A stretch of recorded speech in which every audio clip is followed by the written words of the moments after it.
और अब बात करते हैं सैफ अली खान पर हुए हमले की मिस्ट्री की। तो सैफ अली खान पर हुए हमले की मिस्ट्री जो है वो सुलझने के बजाय और उलझती जा रही है। लगातार कई लोगों से सवाल जवाब हो रहे हैं, लेकिन उसके बाद भी पूछताछ में वो क्लू नहीं मिल पा रहे हैं जिससे इस पूरी मिस्ट्री का पुनीता हल जो है वो निकल कर सामने आ पाए। बिल्कुल दीपेश, देखिए करीना कपूर से भी पूछताछ हो चुकी है, 50 लोगों के बयान पुलिस दर्ज कर चुकी है, लेकिन आखिर हमलावर कौन है, हमले के पीछे का मकसद क्या था, अब तक पुलिस के हाथ इन सवालों के जवाब नहीं लगे हैं। ऐसे में कई सवाल भी उठ रहे हैं। सबसे पहले आपको रिपोर्ट के जरिए दिखाते हैं।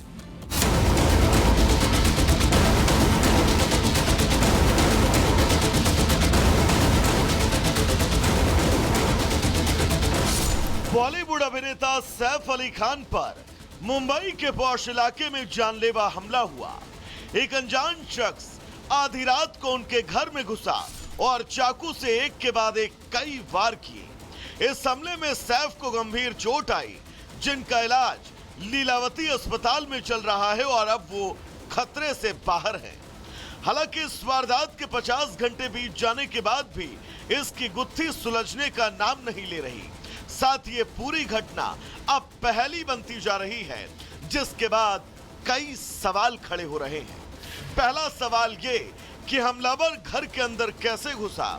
क्या किसी ने उसके घर में घुसने में मदद की? उस समय बिल्डिंग के सिक्योरिटी गार्ड कहां थे?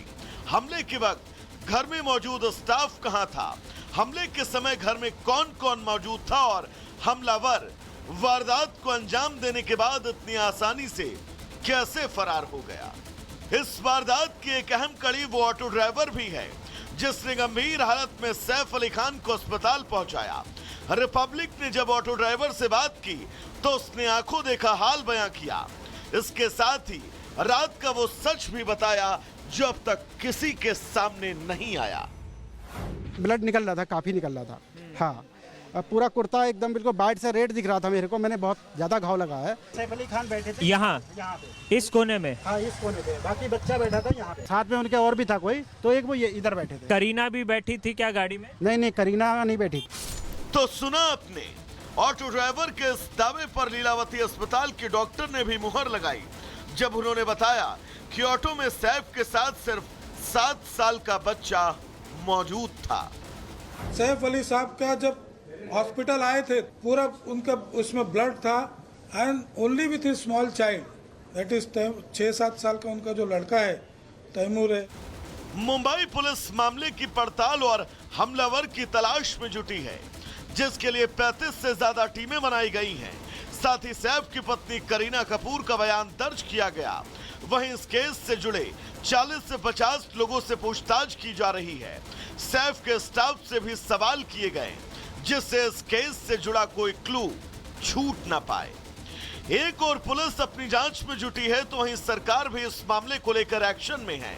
मुख्यमंत्री ने एक बार फिर इस मामले को जल्द सुलझाने का दावा किया है।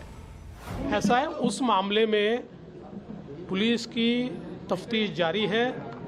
पुलिस ने इसके बारे में आपको ब्रीफिंग भी दिया है। बहुत क्लूज पुलिस को मिले हैं। मुझे लगता है कि पुलिस जल्दी इस केस को जीरो डाउन करेगी।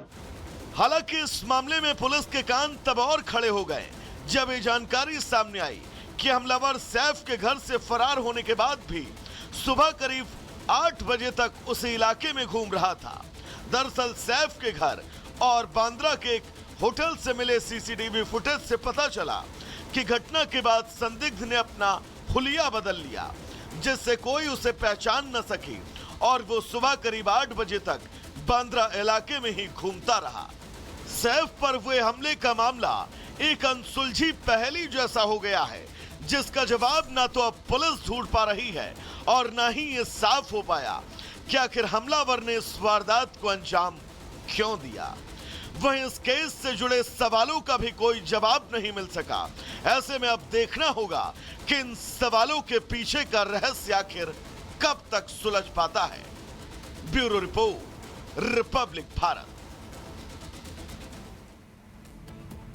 तो देखिए 50 घंटे से ज्यादा का वक्त बीत चुका है, लेकिन हमलावर अभी भी पुलिस की गिरफ्त से बाहर है। लेकिन दीपेश देखिए, जैसे जैसे इस पूरे मामले की जांच पड़ताल हो रही है, कई खुलासे इसमें हो रहे हैं और एक और चौंकाने वाला खुलासा हुआ है। बिल्कुल, वो चौंकाने वाला खुलासा इस लिहाज से बहुत ज्यादा मायने रखता है कि सिर्फ सैफ अली खान की नहीं बल्कि जिसने हमला सैफ अली खान पर किया है वो किंग खान के बंगले पर भी पहुंचा था, मन्नत की भी उसने रैकी की थी। तो एक सवाल ये खड़ा हो रहा है कि आखिर जितने भी सुपरस्टार्स के वो क्या इस तरह से टारगेट किए जा रखेंगे, और अगर ऐसा है तो वो क्यों? इस रिपोर्ट में देख लीजिए।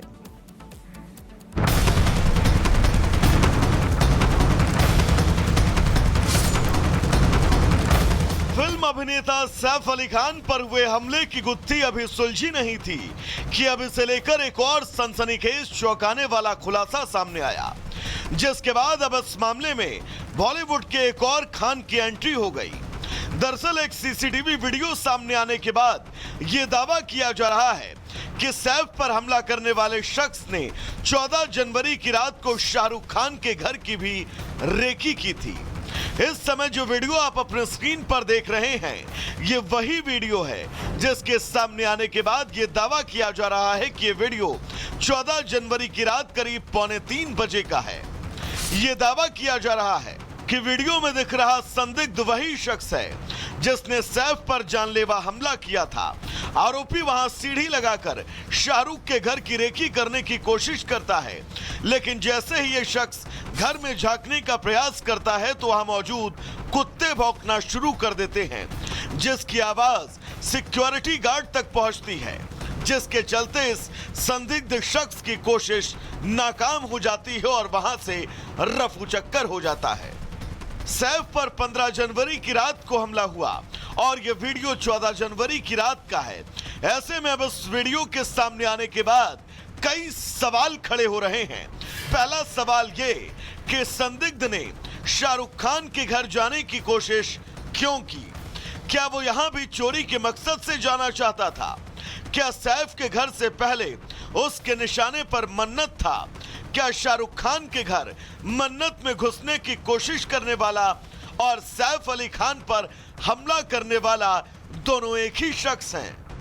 बहरहाल ये जांच का विषय है, लेकिन शाहरुख की टीम अभी इस पर कोई टिप्पणी नहीं कर रही।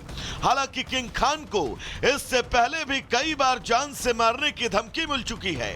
अभी कुछ समय पहले ही मुंबई पुलिस ने शाहरुख को धमकी देने वाले एक शख्स को छत्तीसगढ़ के रायपुर से गिरफ्तार किया था, जिसके बाद शाहरुख के घर के बाहर सुरक्षा बढ़ा दी गई थी। ऐसे में अब किंग खान के घर की रेकी का वीडियो सामने आने के बाद मुंबई पुलिस अलर्ट है।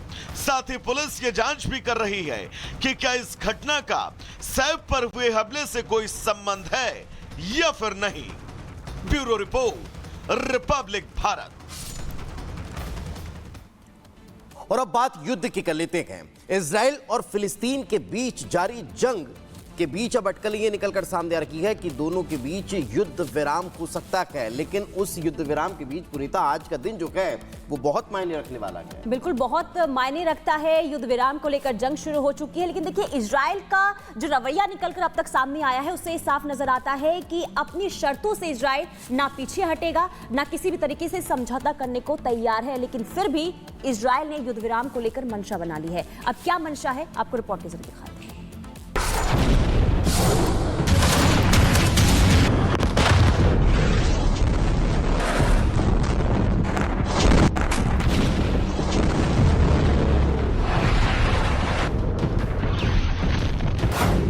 15 महीने की जंग खत्म होने वाली है। जल्द संघर्ष विराम पर इजरायली मुहर। हर वक्त मौत के मुहाने पर खड़े फिलिस्तीन और इजरायल, जिसकी जंग खत्म होने का नाम नहीं ले रही। याद कीजिए, युद्ध विराम की अटकलों के बीच जो हालात बने थे, उन हालातों ने लोगों से जश्न तक मनवा दिया। लेकिन इजराइल ने फिर हमला किया और वो भी पहले से ज्यादा घातक। लेकिन अब युद्ध विराम की अटकलों पर और ज्यादा बल मिलता हुआ नजर आ रहा है और अब इजराइल से एक हाँ की गुजारिश है, जिसके बाद इस जंग पर फिलहाल के लिए पूर्ण विराम लग जाएगा। इजराइल में सुरक्षा कैबिनेट ने सीज फायर डील को मंजूरी दे दी है। पीएम ऑफिस ने कहा कि शुक्रवार शाम को इसके लिए वोटिंग हुई थी, जहां इसे मंजूरी मिल गई है। अब ये डील कैबिनेट के पास जाएगी जहां इस पर शनिवार को वोटिंग होगी। हालांकि पीएमओ ने यह नहीं बताया कि इस डील का किन किन पार्टियों ने समर्थन किया है और किन पार्टियों ने इसके खिलाफ मतदान किया। इससे पहले इजराइल के सुरक्षा मंत्री और दक्षिणपंथी नेता बेन ग्विर ने हमास के साथ सीजफायर डील का विरोध किया। उन्होंने डील की मंजूरी देने पर सरकार से समर्थन वापस लेने तक की धमकी दे डाली। इजराइल टाइम्स के मुताबिक ग्विर ने हमास के साथ समझौते को बड़ी लापरवाही कहा। उन्होंने कहा कि उनकी पार्टी नेतन्याहू की लिकुड पार्टी से गठबंधन तोड़ देगी, साथ ही दोबारा सरकार में शामिल होने के लिए गाजा में फिर से युद्ध शुरू करने की शर्त भी रखी। तो वहीं दूसरी तरफ अमेरिका में भी इस पूरे घटनाक्रम को लेकर अलग हालात हैं। ट्रंप की शपथ से पहले मौजूदा राष्ट्रपति जो बाइडेन और विदेश मंत्री प्रेस कॉन्फ्रेंस कर रहे थे, तभी एक पत्रकार ने उनसे सवाल पूछा, जिस पर विदेश मंत्री भड़क गए और प्रेस कॉन्फ्रेंस से पत्रकार को बाहर करने का आदेश दे दिया और पत्रकार बाहर जाते जाते चिल्लाता रहा कि तुम अपराधी हो। खैर, इन हालातों के बीच इजराइल और हमास ने सीजफायर डील पर साइन कर दिए हैं। अगर सीजफायर डील को शनिवार को कैबिनेट की मंजूरी मिल जाती है तो 19 जनवरी से सीजफायर लागू हो जाएगा।